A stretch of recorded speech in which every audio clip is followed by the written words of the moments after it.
Hi, everybody. I hope everyone is staying safe during these crazy times with the new Delta variant and another spike in cases, unfortunately. So I hope everyone's staying safe. It's my great pleasure and honor today to welcome Dr. Heather Sandison. Heather, welcome. Thank you so much for joining us. It's such a pleasure to be here. Thank you for having me. And also Julie G. Julie, thank you as always for joining us and adding your expertise and experience. This is fantastic. So we really have just a fantastic group with both of these young ladies here today. Dr. Sandison, you have done a number of things I think that are really worthy of note recently. Your Reverse Alzheimer's Summit, absolutely fantastic. Lots of people got a tremendous amount out of this, lots of new information, lots of new discussions. And then of course also, now it's been over a year, I guess, since really right about the beginning of the pandemic, you opened the first, to my knowledge, the first assisted living facility that is devoted to improving people's lives using personalized protocols, very much the way we do with Recode, looking at people and now instead of just an inevitable decline, actually working with people to improve them, to stabilize them. I think this is absolutely fantastic. We'll talk a lot about what it took to get this rolling. And certainly this is something I think that should be available to everybody because it really changes the paradigm. So maybe let's just start at the beginning and just if you could tell us a little bit about your background. How did you get into the sort of medicine that you do? Sure. So I was very interested in health, less interested in disease and how to just focus on disease. I wanted to do a type of medicine, practice a type of medicine that really supported people achieving their ultimate potential. We work with seniors and seniors have so much to give us, right? They're at the height of their wisdom and experience, and they have so much to download to the future generations. Yeah.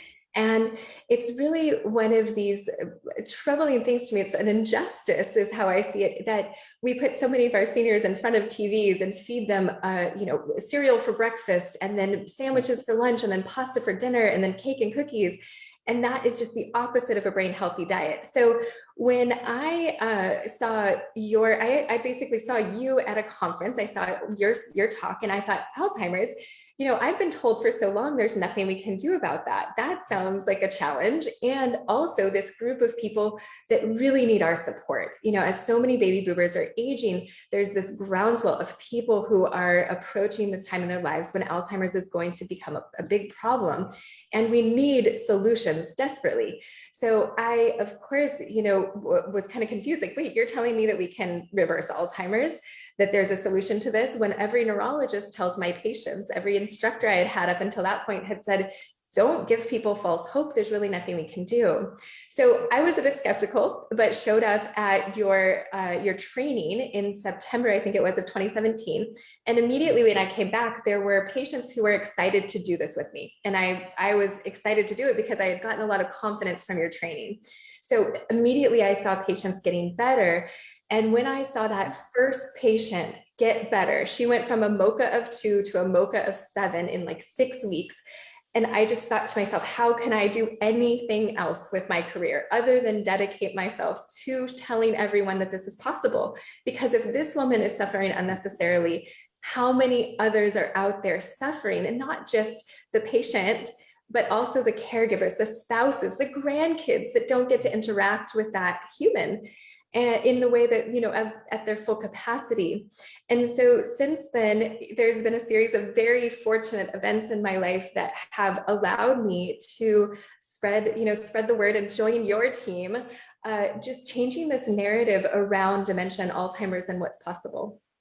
Absolutely. And then tell us a little bit about your recent summit, the Reverse Alzheimer's Summit, which I understand is going to air again, which is fantastic. So people can take a look at that. I really encourage people to do that. Tell us the one thing that you learned from it, from talking to all these various people, and then tell us what's something you think that everyone should take away from your summit. Yeah, so the one takeaway, the big takeaway is that this is possible. And now we always want more data. We always want more science. Like that's a very healthy criticism, right? It's like we always want to be adding to what we know and feel more confident in what we know. Yeah. And we know enough to start.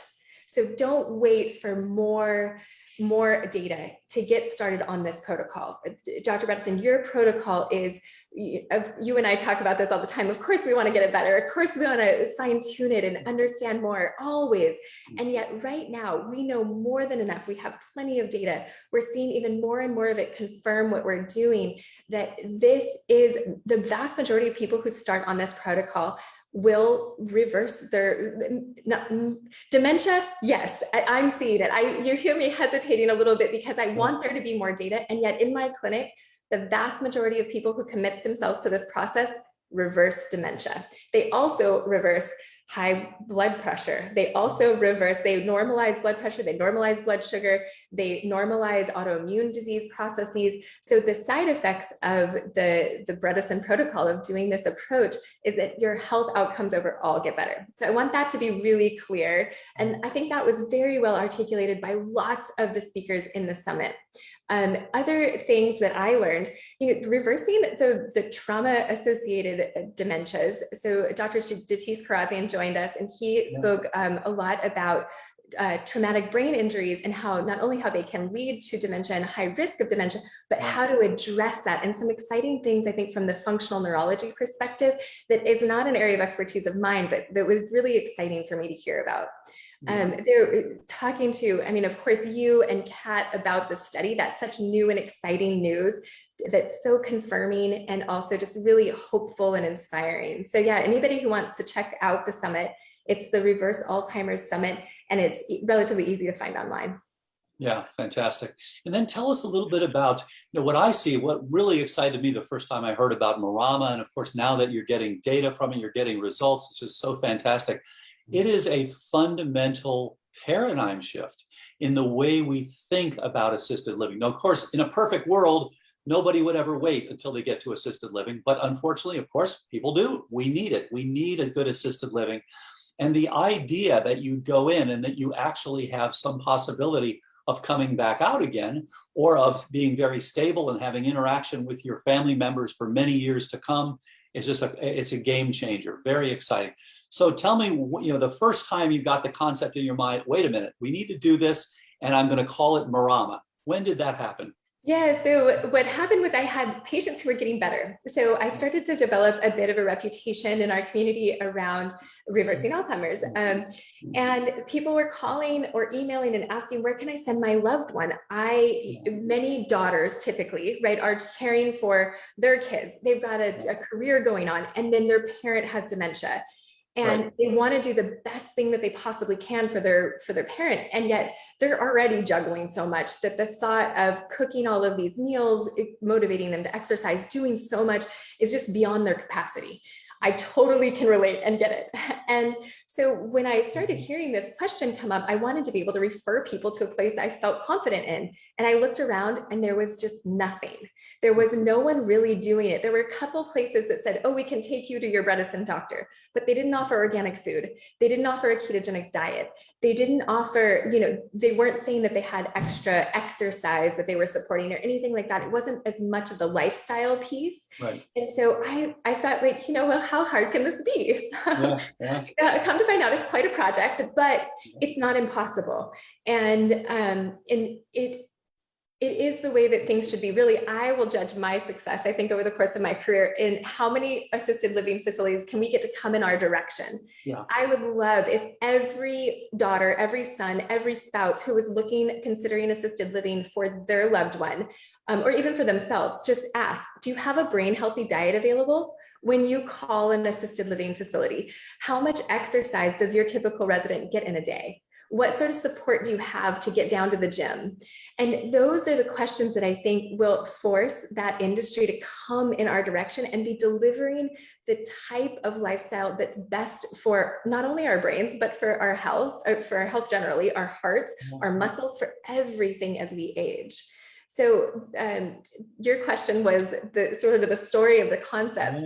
I went into work one day and I had a woman, a patient of mine, who said, she's in real estate, and she does some consulting for residential care facilities and sells them, helps people buy and sell them. And she said, you should go and give a talk at one of these facilities. And I said, no, there's no way. By the time people get into those facilities, they're not exercising, they're not eating well. There's really not much I can do, because the foundations of the protocol are next to impossible in that environment. So she walked out, and she was literally checking out at the front desk. And I got one of these emails saying, where can I send my loved one? Mm-hmm. I've got to send them to a place that can do the Bredesen protocol. Yeah. And so again, I got back online. Is there any place doing it now? And couldn't find anything. And a few hours later, a patient of mine who's in commercial real estate, he came in, and he had a family member who was suffering with end-stage Alzheimer's, was very aware of your work. And I said, hey, what do you think about this idea? He said, consider it funded. We'll get you investors. I'll make sure it happens. And so I went from concept to essentially funded in 6 hours. Wow. That doesn't happen to many people, I know. And so it felt to me like this gift of kind of ease through that part of the process was just basically a sign that this is my life's work, that I needed to do this. Yeah, I mean, it's a great point that, and we have something that just came through on your loving your passion. And Michael says he's loving your incredible passion and hope. And I think this is what we all see when we start to see people get better, or as Julie has seen firsthand, when you're actually feeling it in yourself and you're actually getting objective improvements. It's just so, it makes you realize, my gosh, there are millions of people out there who need this. Let's get people on the right track. So let's talk about then. So you went very quickly, you've got this name. And by the way, how did you come up with the name Marama? So Marama means moonlight in the Maori language. And the way I sort of see what Marama does is we are like the guides, guiding people through that darkness of that lack of memory towards the dawn, that reawakening of remembering who they are, remembering getting that short-term memory back, getting that relationship that was lacking through those dark days of Alzheimer's. So that kind of that idea of wisdom is the other kind of meaning of Marama in the Maori language. So it means both moonlight and wisdom. And I felt like both of those just really represented what we were doing. Absolutely, absolutely. So then let's talk about, now you obviously you opened this right before the pandemic hit, and so many businesses closed down during the pandemic. Unfortunately, so many things failed. So it's fantastic that you were able to keep this open, that you were able to keep things rolling. But tell us just an example or two of success stories of people who've actually come in and done very well. Yeah, so thank you. You came to our grand opening. Thank you so much. It was such a pleasure to have you there. It was literally, I think, 10 days before the world shut down. We had a grand opening party, and then the next week we welcomed our first resident, and then the pandemic hit in early March. And so it was quite a wild ride, and it really a blessing because it allowed us to get a really tight-knit community, great staff, and really to hone our processes and hone how we interact with the residents, the activities, everything just got really well dialed. And so we're so fortunate to have great staff who have stuck in there with us through this pandemic.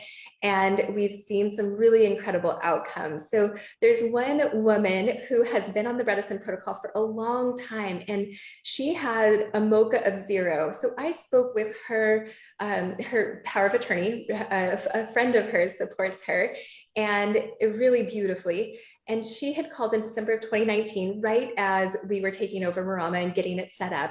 And she said, hey, what do you think about having, I'll call her KL, come? And I just said, I'm not sure if I have the confidence because she has a MoCA of 0. She was essentially nonverbal. I said, I'm not really sure I want to save our 12 spots for people I have a lot of confidence with. And so she was very understanding, very kind. And then after a year later, she said, would you reconsider?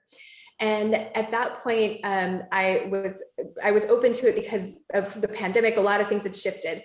And so we welcomed her in January. And again, a MoCA of 0, essentially nonverbal. And she has spelled her last name out loud. She now responds. I rubbed her arm one day. This was several months ago. I rubbed her arm one day, and she tends to run cold. She's quite thin. And she looked up at me and she said, oh, that feels good. I mean, just absolutely appropriate responses, complete sentences, not every single day, but much more frequently than previously, when she was essentially not speaking. She also read a staff member's name tag one day. She said, Christina, and then looked up in her eyes and we all started crying. I mean, it was just one of those things we didn't expect to see happen. And when we see someone like KL going from essentially nonverbal to reading a name tag to speaking in complete sentences, like when we see kind of like my first patient that went from a MoCA of 2 to a MoCA of 7 very quickly, when we see this for Kathleen over the course of several months, what's possible for people that don't have neurodegeneration yet, right? They don't even ever have to get it. Yes. When we see these really progressed cases get even marginally better, it just opens this entire world of hope and opportunity to make Alzheimer's a rare disease, like you say. Yeah. And of course, what we'd love to see is if someone does get to the point of coming to an assisted living facility, that they come in relatively early and they actually get better and leave. Have you had anyone come in and go out yet? Yeah, so we had a couple come in and they both started and then return home. And they both started at about the same spot, about a MoCA of 2021. And he did much better. And there were some things that we were kind of missing around her case. Right. She quickly got off of donepezil, a little too quickly, in my opinion. And she also, she wasn't totally committed to the diet. They were leaving and getting pie and some things. Yeah. And so she didn't get quite the support I wish she had, but he did, about the same amount of the protocol. We also found she had some thyroid imbalances and some heavy metal toxicity that hadn't been addressed or identified. Yeah. So she stabilized. So she was on a very steep downhill. She stabilized, was no longer getting worse. And I think, I hope that at home she's getting even better. He did very, very well, was essentially back at a MoCA of 2930. Yeah, which is normal. Great. That's fantastic. So again, I think, that's the future. When people are coming to assisted living and what you're saying to them is, what are your plans for after you leave here? That's something that just doesn't happen at a standard assisted living facility. So that's a really fundamental change, very exciting. And Julie, maybe I know you've interacted with so many people because of the APOE4.info that you founded, and because of people in your extended family, people that you're aware of, et cetera. What would it mean to have various people have access for various relatives and things to a place like Marama? It would mean everything. I've got a relative, my uncle, that I'm caring for now, who's in assisted living. And essentially, once you get to that point, you have to get off the Bredesen protocol because you lose the opportunity for exercise. The diet is horrible, very high in sugar and carbs. And it's very sad to see.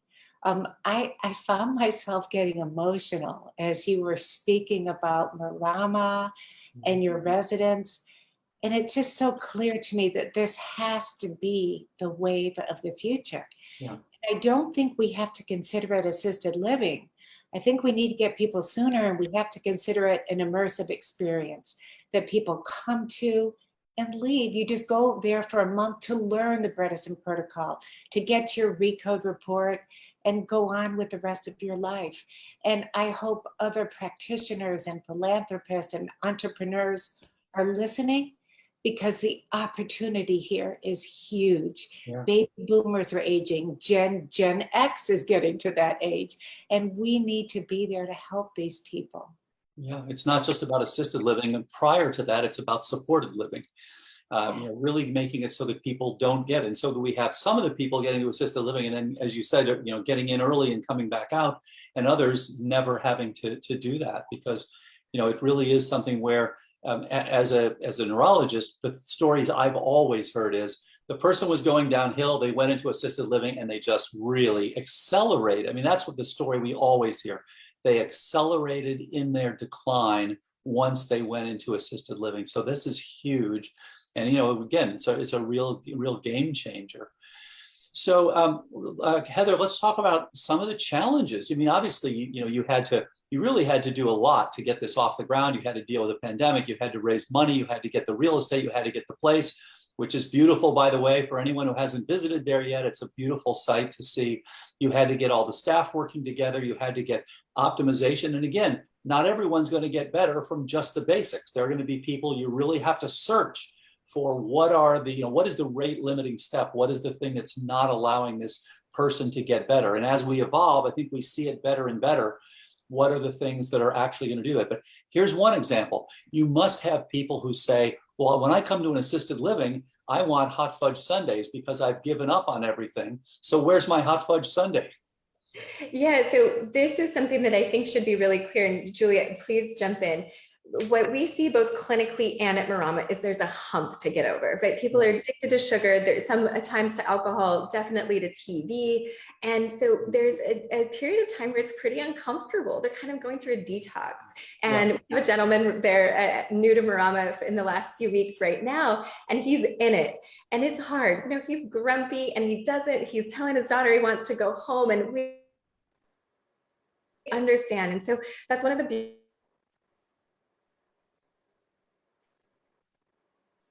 get better. So oftentimes in assisted living, staff is expecting that decline. It's so normalized. Whereas at Marama, we really expect people to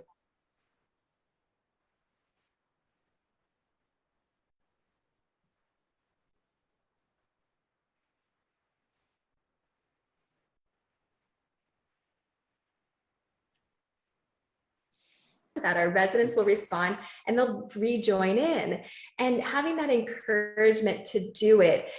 Also, I think we have the advantage we have at Marama is that we're not family, right? So we don't have the baggage of like, oh, she's just saying that because of something that happened 20 years ago, right? So we have that advantage of being able to see people as people with fresh eyes, and just really being able to encourage them, kind of knowing that when they're in a grumpy mood because they're in this detox phase, that we really just have to hang in there with them and really just encourage and support and know that it's temporary. Yeah, that's a good point.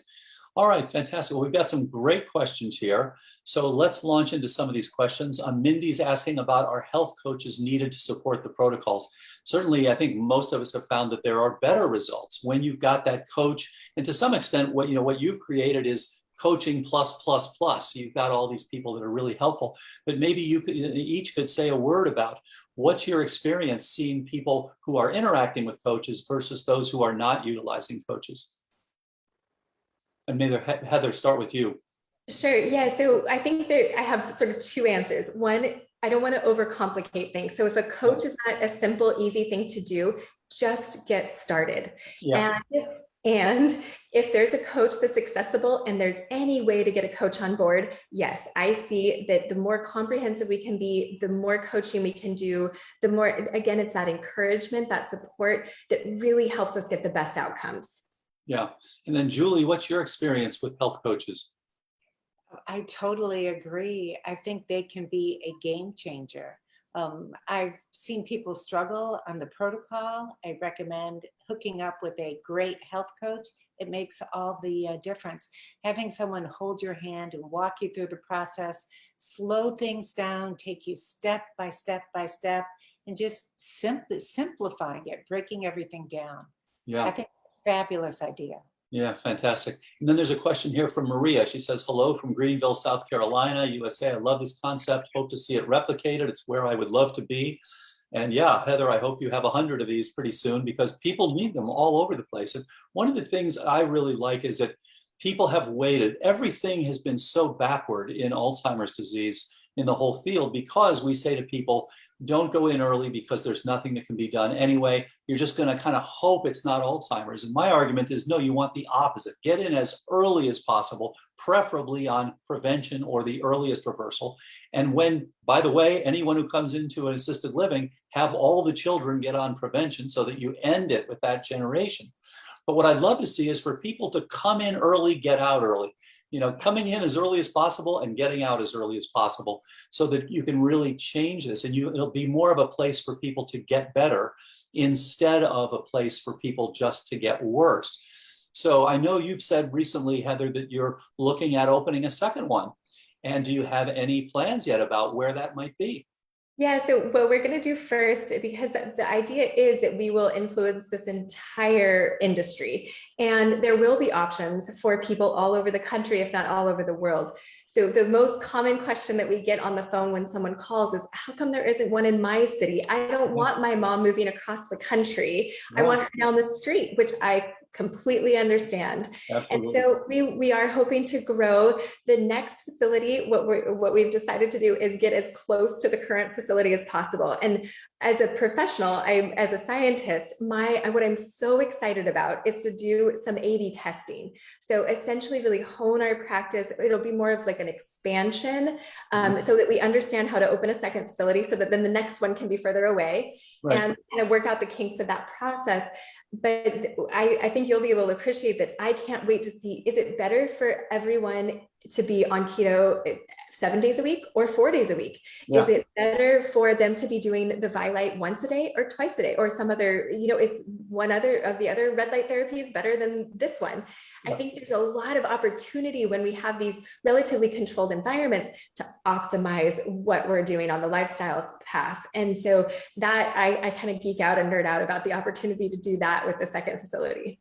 Yeah, and I think, once we kind of see that this is not a monotherapy disease, now immediately the question becomes, how do you keep evolving it? How do you make these incremental improvements and ultimately, big improvements like, okay, what can we do? And this is why we've talked about all these different things. Is it critical to have plasmalogens? And is it critical to have stimulation like Violite? And is it critical to have these other things? What is helping the most? There's a question here from Rajia, who says, delighted you are part of this spectacular team on the West Coast. Thank you, Rajia, for that. Miguel asks, hello from Lima, Peru. It's advisable to take, is it advisable to take magnesium threonate? Is there any contraindication? Certainly, the work from Guosong Liu out of MIT, he developed this because of their observation in culture experiments of improvements in the electrophysiology with magnesium. So they were simply trying to develop a way to get this into your brain. And is this something, Heather, that you use with your patients or not? Very often. We're using magnesium threonate usually in the evenings to help to calm the system. It can help the kind of the bedtime routine. We often use magnesium threonate, and sometimes with taurine, glycine, some of the other amino acids, theanine, that can help to calm the system, particularly if someone has a manifestation of dementia that includes some anxiety or difficulty sleeping. Great. And I know, Julie, you are taking some magnesium threonate yourself. Is that true? No, I actually ran an N of 1 experiment, and I didn't like the way it made me feel. So what magnesium do you take? Yeah, I do magnesium glycinate instead. Okay. And it's also in the evening, very relaxing. So I'm sorry, I was going to say in APOE4.info community, we always encourage people to run their own experiments and see how specific supplements make them feel. And that's something I think we all see again and again and again. Everyone is a little different. And please, so it's really helpful if you can try it yourself, see how it works for you, get an idea, and then adjust accordingly. And that's why I always tell people, keep optimizing, because there's so much that can be done. And, be honest about it. If you're having some backsliding, and I know, Julie, you have a great example yourself, when you were kind of backsliding a few years ago, and I kept telling you, yeah, you need to get these additional things tested, and you wrote about it, in the new book. So for everyone, we encourage them, please keep optimizing things and find the things that are right for you. And then let's see here. Let's see. Kana asks, is the protocol, would it be benefit for people who have FTD? And this is a great point. And, I do think we are slowly reorganizing the way, these are all diseases, frontotemporal dementia, Alzheimer's, Lewy body, PSP, CBD, all these different degenerative diseases are currently based on neuropathology. When you look at under the microscope and you see amyloid plaques and tau tangles, you call that Alzheimer's disease. If you see Lewy bodies and they're generalized, you call that Lewy body dementia, and on and on. But as the neuropathologists have pointed out to us, in fact, in about 70% of the cases of Alzheimer's, you also see some Lewy bodies, and you also see some TDP-43, which is another aggregated protein. So I think we're changing the way we think about these. Having a diagnosis, Alzheimer's, pre-Alzheimer's, Lewy body, et cetera, really tells us what is the system that is failing, and therefore, what are the likely causes of that? With Alzheimer's, we know we should be looking for specific pathogens. We know that there are recurrent ones. We know looking for toxins.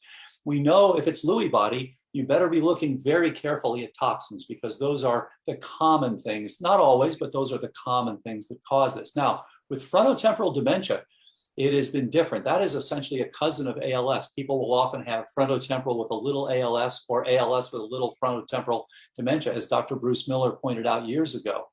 And so this one, we don't have a lot of data. And I don't know, Heather, have you had anyone with frontotemporal dementia come to your assisted living facility yet? Not yet. Lewy body we've seen, and we are kind of depending on the severity, because Lewy body comes so often with hallucinations and personality changes and sometimes more violent tendencies, that I would love to have a facility that had the capacity to welcome those types of individuals at that degree. I think that, I know, because I've seen it clinically, I know that we can help. And yet we have to, right now, we're really making sure that the community and that social engagement is safe for everyone and is really positive for everyone. So, in the future, I'd love to have a Marama where there's 100 beds, and we've got people kind of across the spectrum with lots of different diagnoses, and we can see what's really possible when we support health.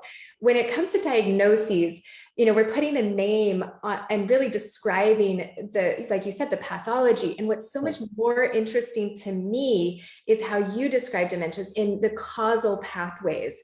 And because that's really where the steps are actionable.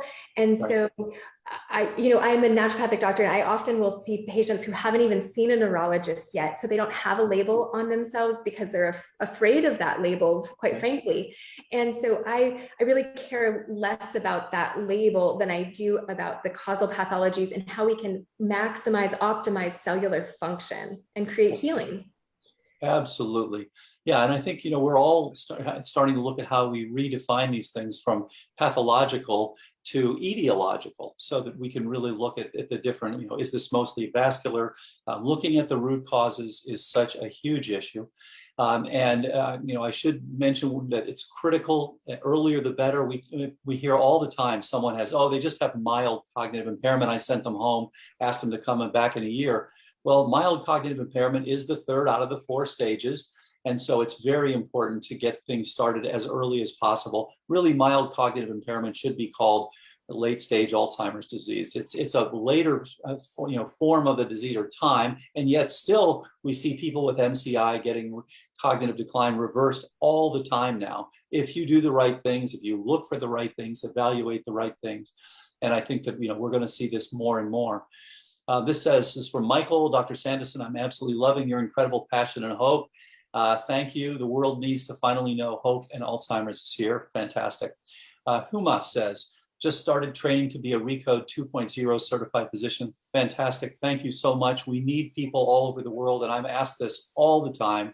How can I find someone who does this? And again, helpful to train, because we do have, this is very much like surgery. There are people who do it very well and who are seeing people get better all the time. There are people who are not doing it so well and are not seeing so many people get better. And so we'd like to make it so that we all get as many people better as possible, because this is such a huge issue. If we fail, then people are headed, unfortunately, for a terminal illness. So we'd like to get in and make sure that as many people as possible are helped. Let's see. And then Maria says, amazing. I love your excitement and passion, Dr. Heather. Miguel says, do you know any similar place in South America? My problem, the language, I speak Spanish. Okay, and so there certainly are some people trained in South America. And if you go on apollohealthco.com, you can see the map of where people are. But yes, we need more people in South America, no question about it. Let's see here. Keila says, it's like a new kind of rehab of the brain. Yeah, absolutely. As I said, it's a paradigm shift. This is something new, and I think everybody needs to embrace it and grow it. Maria says, I love that idea. Supporting living is what is needed. Absolutely. And then Sheila says, what about using CBD during the transition? And Heather, did you ever use CBD during the transition, this period that you mentioned? Yeah, so I have some great organic sources of CBD through some colleagues of ours who've created a couple of lines. And so I will use that for my patients. Now at Marama, I want to be clear, it's a residential care facility. So what we encourage is that our residents, they have already established with a RECODE trained provider, a RECODE doctor, and that they maintain that relationship with their doctor. So if you're in Texas and you have mild cognitive impairment, connect with a RECODE doctor there. And then what we do at Marama is we do all the hard work for you, right? So we do all of the implementation of that RECODE doctor's whatever they've put on their treatment plan. So if it's exercise, an organic ketogenic diet, if it's all the supplements, maybe some medications, and something like CBD would be on that list from the RECODE doctor. So yes, I use it clinically at Marama. Our role is not so much telling people what to do, but helping them with the implementation. Yeah, it's a great point. Maria says it's a total change of mentality, as we are told there's no hope, no cure, and just, quote, enjoy life while we can. To some people, that equates to just giving up on a healthy lifestyle and opportunity to indulge in lots of sweet and high saturated fats. Yeah, and I think this is, again, there's so much in the field of dementia that has been backward. We focus on monotherapies. We tell people to wait. We tell people not to look at their APOE status. We tell people to go ahead and have a bunch of hot fudge sundaes because there's nothing you can do anyway. All of these things, I think, are outdated concepts. It's a little bit like, you're in your boat and you're going for the falls and you just give up and let your boat go over the falls, or you can flip it around and realize, wait a minute, your boat can actually go a lot faster than you realize. You can pull away from those falls and you don't ever have to go over them. So there's absolutely so much. And again, the earlier you turn the boat around, the easier it is to avoid the falls. Dijon asks, love the Alzheimer's Summit that Heather did. Any idea when that will be offered again? So Heather, when will this be offered again? So that is available all the time. The free offering will happen again next June. We'll update it. We're going to have lots of great new data available. We're working on a clinical trial in my office. We have connected with other phenomenal speakers, and it was just a little bit too late to get them in this year.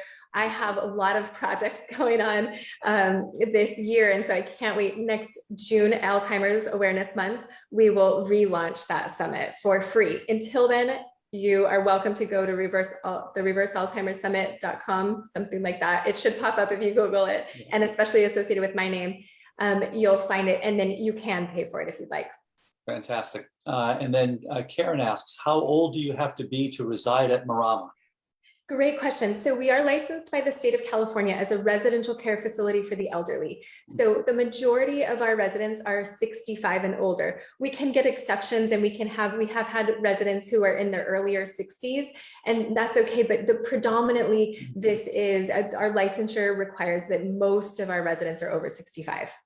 Yeah, and when I was training, way back in the 80s in neurology, we never saw people in their 40s and 50s who developed Alzheimer's. We saw people mostly in their 70s, 80s, 90s. Now we understand that this gets started 20 years before. It's really a disease of your 40s, 50s, and 60s that just gets diagnosed 20 years later. And the other thing is, one of the most common things we see now is, 52-year-old person who's got Alzheimer's and couldn't believe, oh my gosh, and it turns out they have all sorts of toxic exposure. And there was a nice paper from the epidemiologist just a couple of years ago showing that indeed, if you look at the Alzheimer's as a whole, you are seeing this bump in early onset Alzheimer's, people, in their 50s, and we even see people in their 40s.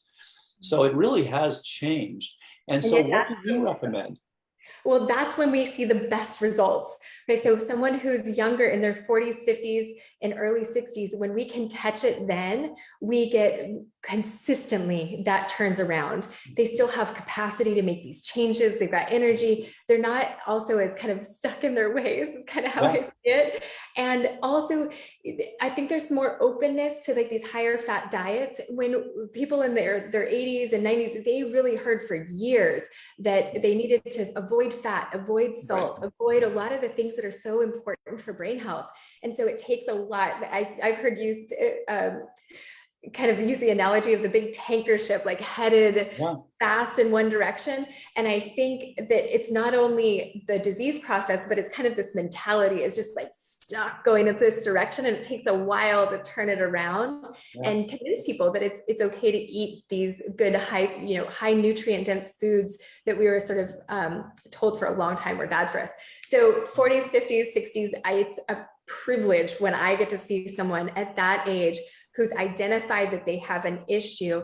And I mean, it's just so much fun. In 3 months, we're seeing things totally turn around. Their brain fog is gone. Their MoCA scores are up. I mean, it's such a pleasure. Yeah, absolutely fantastic to see. And this is why this recent book, The First Survivors of Alzheimer's, and Julie wrote a beautiful story as one of the 7 survivors.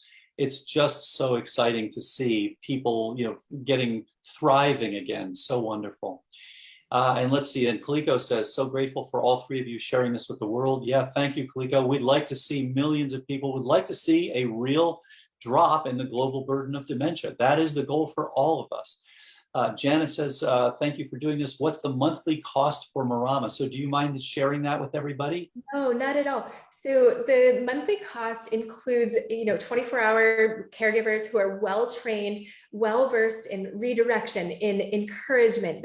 One of our staff members is a personal trainer and a life coach.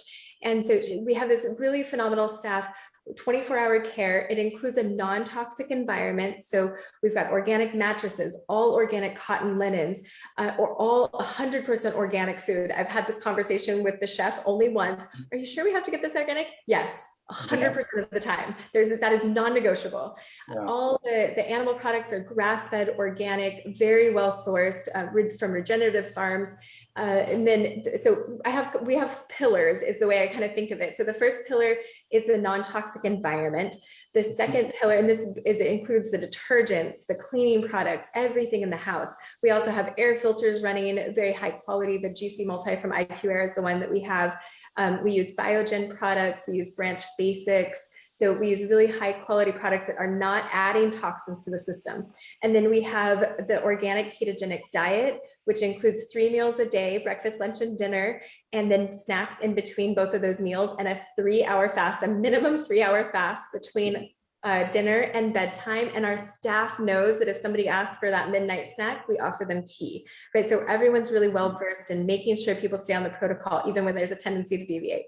And then the third pillar is the activities. So included in the cost is the daily, they're getting in, we call it the casita. It's like a gym set up where we have contrast oxygen therapy, and there's a rower, a bike, there's saunas if your doctor has approved that and considers it safe and also effective for what's going on in your system. And then there's also the red light therapies, including the Vielight. There's a biomat, and I love these things, so I keep collecting them, and then as long as I feel like they're safe and effective, then they end up at Marama. And then the fourth pillar is the staff, which I've kind of mentioned, that they are so well trained to be encouraging, empathetic, calming, and really keep people engaged in the process, so they're getting the most out of the whole protocol. So the base price is $12,000 per month. This often gets covered by long-term care insurance. So we have, I think at least half, if not more, of the residents at Marama right now have long-term care insurance covering, if not all, the majority of their stay there. And we even have residents who have found that it's less expensive for them to be at Marama than to hire a chef and a caregiver 24 hours a day and to buy all the devices. And so it's certainly, if, our goal, like you mentioned, is that people would invest in coming to Marama. They would learn the routine. We offer cooking classes, yoga classes, meditation. We do every day. We do the Kirtan Kira meditation that has literature supporting that it reverses Alzheimer's. So we do all of these things, and residents learn the rhythm so that then they can take it home with them. So we see it as an investment in not having to go into like a traditional memory care facility, which is upwards of $10,000 a month, and you're just going downhill. Right. It's a good point. And just for comparison, so the numbers show that on average in the United States, a person with Alzheimer's will spend $350,000 leading up to death, unfortunately. And that's just going downhill. Now, if you go on Aduhelm, that's an extra $100,000 per year. That's unfortunate. So, and that's still, you're still going downhill, but you might be going downhill slightly slower.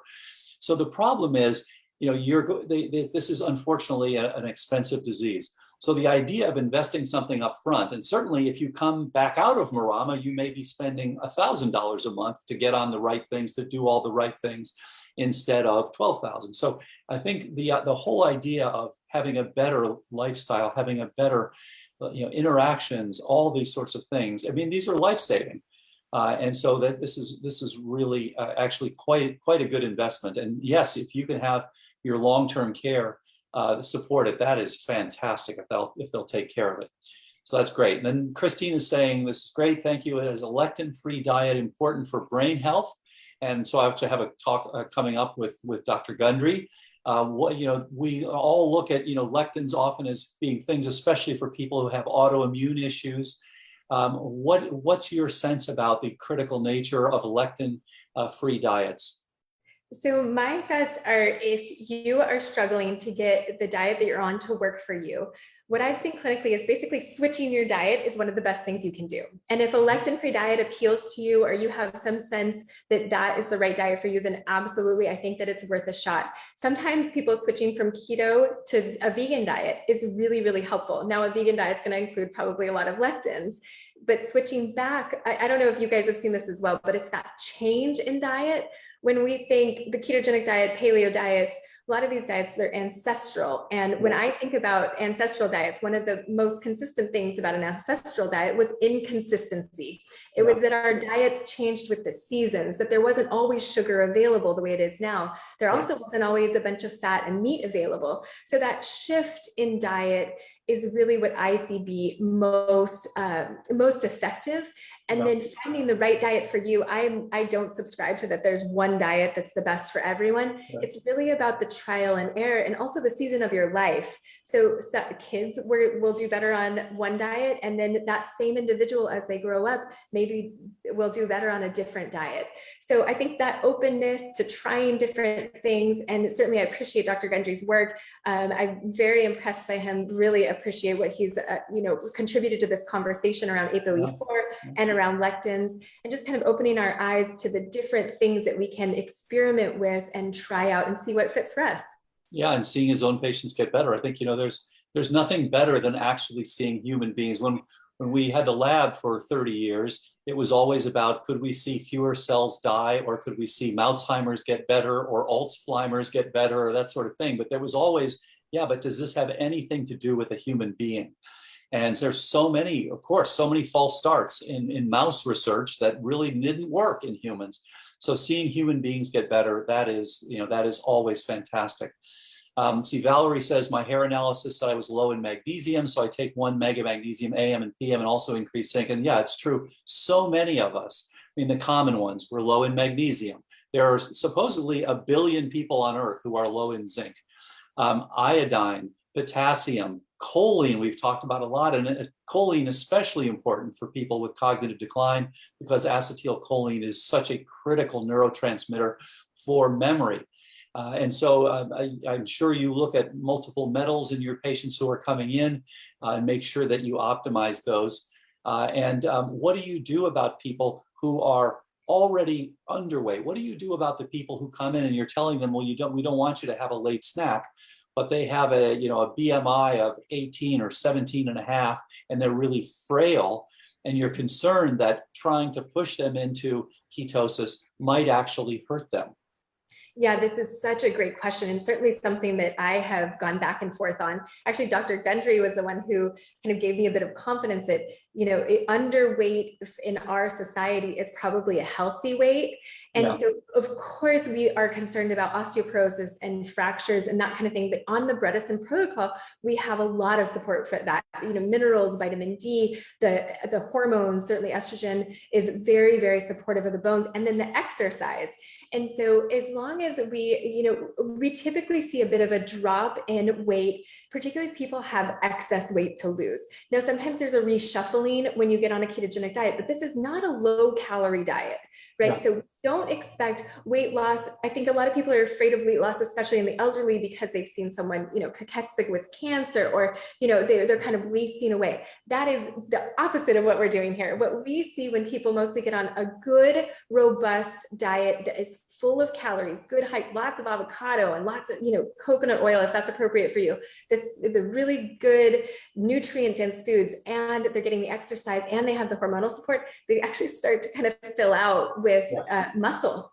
Yeah, and I think that this is something we have to all remember. It's, if you actually look at the research, you come to the conclusion, looking at the various signaling pathways for APP itself, for the amyloid precursor protein, this is fundamentally an insufficiency. It is an insufficiency in a neuroplastic network. And you've got the supply and the demand are not matching up. You've got to get that supply up and that demand down. And so we want people to have more support. The problem is they get there by having the wrong kind of support, too much of the simple carbs. And so then many of them get there with obesity, with hypertension, with too much body fat, and so forth and so on.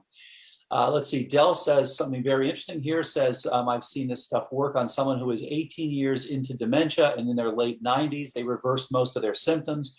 What about applying this to later stages? And I think you did a beautiful job talking about KL at the very beginning, and the fact that, again, the fact that she had a MoCA 0. I remember when she first started a number of years ago, and her MoCA was never terribly high. She came in at relatively late stages, but she had a very strong and committed group working with her, which is fantastic. And then let's see, Raja says, can't remember a line I read at the top of the paragraph, forgetting people, went to the Mayo Clinic, told back to come back in a year because my brain is supposedly normal with a MoCA score of 25. Yeah, and then they said it may be due to the age. And I was on the Dementia Alliance about a week ago, and one of the experts in dementia, one of the well-known experts said, everybody has SCI. As you age, it's just normal. And I have to say, I disagree with that. There are a lot of sharp people, if you're doing the right things, you shouldn't be getting subjective cognitive impairment. And so what I would say to Raja, please don't wait, get on an appropriate and optimized program. MoCA score of 25, I mean, even people who are scoring 28, you've missed a couple. You don't have to do that. Most people, there are a lot of people where 28, that's already MCI. Even though it's considered normal down to 26. 25, nobody considers normal. So that definitely, you've got some MCI going on, and please find out what's causing this, look into this, get someone who is well-versed at this, like Dr. Sandison, find out what's causing it. And there are over 2,000 physicians that have been trained all around the world. So please get on that. And then Karen says, read that APOE4 carriers hyperabsorb fat, so is a keto diet recommended for them? And this is a great point, and Julie, you've spoken to this eloquently so many times, including a beautiful write-up in the book and in the guides. So could you talk about APOE4? You're a homozygote, and of course you interact with people, many homozygotes and heterozygotes. There are about 7 million Americans who are homozygous, about 75 million who are heterozygous. And the feeling is none of them should ever get this illness, virtually, if they just do the right thing. So please talk about fat absorption and APOE4. Right. So APOE4 carriers do tend to hyperabsorb dietary fat. That being said, we need those ketones more than other APOE carriers, because APOE4 carriers have a reduction in cerebral glucose usage in the brain. So we can use glucose effectively, even though there's plenty of glucose in the system, and ketones are a perfect alternative fuel. 3 ways to create ketones. You can do it through a long fast, you can do it through exercise, and you can do it with a low carb diet. But APOE4 carriers do much better with monounsaturated, polyunsaturated fats like avocados, extra virgin olive oil, nuts, seeds, fatty fish, things like that. Yeah. In the APOE4.info community, we see those that do tend to eat saturated fat tend to have some negative lipid profiles. Right. So always do the advanced lipids to see where you stand. But in general, those principles work very well for APOE4 carriers. Yeah, that's a great point. And this comes back to you, Heather. Do you ever use exogenous ketones when people are just getting started, just to kind of get that energy back?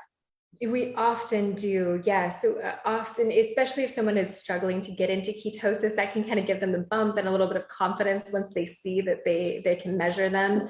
Yeah. And also, if someone is having cravings, that can be more satisfying and can really help them through that hump I was describing when Yeah. things are a little bit challenging.